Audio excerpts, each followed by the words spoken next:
Yo, what's going on, y'all? It's Combo Breaker 99. I'm back with another post-fight analysis video. All right, y'all. Last night was Dana White's Contender Series, and this was week three, I believe. And we had another good women's strawweight fight on the card between Cheyanne the Warrior Princess Bays versus Hilarie Rose. And this turned out to be a good fight. This was a very good, solid performance by Bays. She was able to go in there and just showcase that she had a little of everything. But the one thing that really stood out was her being a strong fighter and being a very strong boxer. She was very, very strong in every department. I feel like she was strong in the clinch, strong on the ground, just strong with her jab, just strong with her stand-up. Everything was strong. That was kind of like the theme of this fight. Her strength is what really carried her through this fight and gave her a dominant performance over Hilarie Rose. And the one thing I always tell people is that, anybody that asks me about boxing or any combat sport is like, I always favor a strong fighter over a power puncher. I feel like strength will carry you further in a fight than just being a knockout artist, because it's like I know a lot of people, they love power punches, they love knockouts, and they love think it's all about power. I see people that don't even that never boxed before. As soon as they put the gloves on to try it for the first time, they're hitting the heavy bag and they're trying to tear the heavy bag apart. You know what I mean? But they don't understand just going through the motions of learning your technique, building up your stamina and building up your endurance and building up your strength will make you more of a complete fighter. It'll make you more complete in the octagon or in the ring. It's just more important to be strong than just being a power puncher, because I feel like, again, strength will take you a long way, whether you're talking about the legs to help you last 3, 5, 12 rounds, whatever it is, upper body will help you be able to work opponents in the clinch. Being a strong jabber, a strong right hand will help you knock opponents back. It might not help you knock them out. It might not give you one hit or quitter power, but it'll help you earn respect. If you look at strong fighters like Floyd Mayweather or Andre Ward, their jab, their jab alone is enough to knock a guy back. Their straight right hand is enough to make a guy think twice about coming into their zone. You know what I mean? So I feel like Bays, she's kind of on that path of being a strong fighter, making sure that everything is well-rounded to the point of saying, this is my zone, this is my octagon. I can work it from the fence. I can work it on the ground. I can work it from a distance, and you're never going to come in here and you're never going to get me. That's kind of the kind of aura that she was bringing in there. She was like, I'm complete everywhere. Anywhere you want to go, I'm stronger than you. If you just go back and look at the first round, Bays, she was able to really apply pressure early. She was going in there, dictating the pace with her boxing. And in that opening minute, they both tried to exchange some strikes. And whenever they went for the exchange, you could really see that Bays was the stronger puncher. She got the better of the exchanges. And right after that exchange, Rose, she wanted to go in for that grapple. She went in for a flying armbar, didn't get it, so she went in for a clinch. And when they went in that clinch, Bays, she controlled it with the underhooks. She went right in, pressed Rose to the fence, and started working those knees. She started working some strong knees to the body. And on the break, they went back to a distance. Bays went right back to boxing. And when they went back to boxing, Rose ran in. And as she ran in, Bays was able to land a good right hand, and that's where I was like, this girl knows how to set up her punches. She's really a good boxer. And then after that, she went to back and Rose up again, just kind of coming forward, not flat-footed, but a little bit more stationary where she could really set her feet and get the power shots off. And that kind of shows you the confidence and the strength that she had. It's not really wise to come in with a boxer stance in MMA, but she was really dictating the pace with it because she knew that her punches were stronger than Rose. So every time that Rose would come in, she'd come in with over the top with the right hand, or she would just stuff the takedown.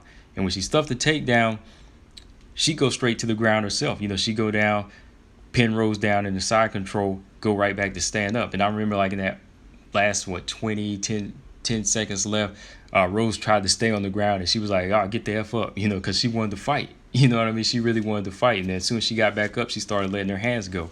So right there, I could see there were so many elements that Bays had going for her, as far as strength, even mental strength was going there. Round 2, good pressure from Bays. She was landing that right hand again, really setting it up in some nice boxing. Rose started landing some good leg kicks. And this is where I was saying, if you're fighting a boxer, you want to start landing those leg kicks, start landing them early. But Baze was unfazed by him, and I think that's what kind of took Rose out of her game plan of landing leg kicks. Because when she stopped, Baze went in for that clinch and just started muscling Rose. And as she was muscling her, she was really doing damage, hitting her with the shoulders. She landed like a barrage of punches and cut Rose. So Rose here, she was really kind of getting frustrated. And you could see like the leg language, like not just the full body language, but if you look at her legs, they were really kind of off balance compared to the way Baze was just like pressing.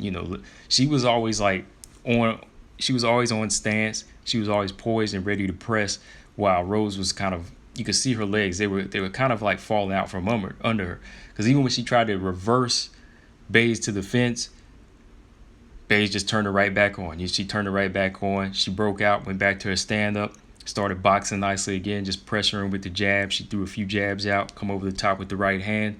Rose go in for a takedown, then Baze, she stuffs it, gets the top position again, and ends it on top. So I'm like, this is supposed to be Rose's her game plan, go to the ground with these takedowns, but she can't get them because the strength of Baze is just too much for her. She's just too strong. Every time she goes in, she's muscling her. She's really grabbing her and just like controlling her. So everything that she's trying right now is just kind of going out the door. So I could see the frustration. She's cut now. Her legs are getting tired. She's really getting sapped from the energy from, just like being controlled on the fence. So it was just another dominant round. Round two, again, was all Baze. Last round, stand up, again, all Baze. She's being first, whether she's coming forward or whenever Rose steps in and she leaps in, she's still first. She's letting that left hand go. She's letting the right hand go. She's coming over the top with the right hand, and she's really clocking Rose with strong punches. So Rose, like I said, she's getting frustrated now. She can't really get anything going because the boxing of Baze is really controlling this. She's got her at a good distance right where she wants her. She's going up top. She's going downstairs now with body shots. Then she's going up top again. And then she's taking her into the clinch. She's going to the clinch, to the fence again. And again, every time Rose, she just like darts straight in. That's just a setup for, a perfect right hand. So every time she goes straight in, she's getting tagged with these right hands instead of using angles.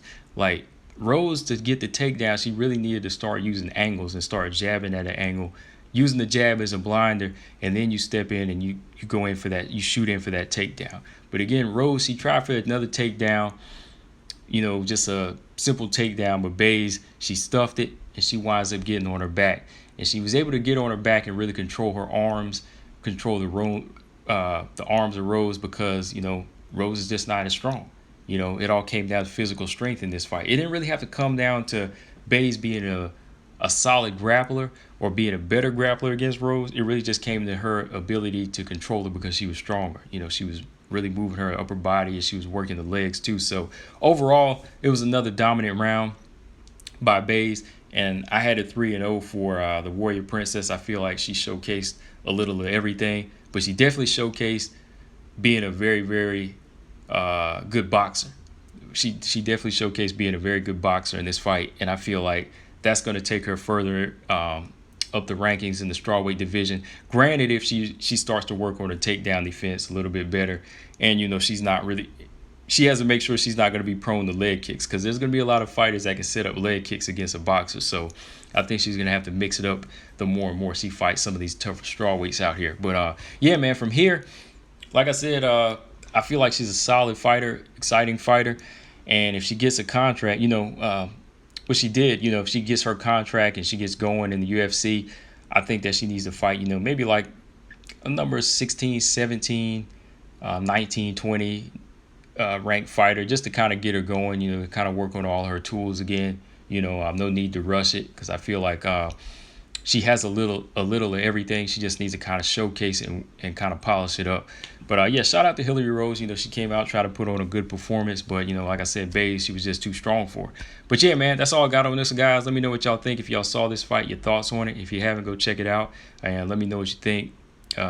Cheyanne Baze, let me know what you think as far as how far she'll go in the UFC in the strawweight division. But yeah, man, that's all I got, guys. Make sure y'all subscribe. Combo Breaker 99. I'm out. Peace.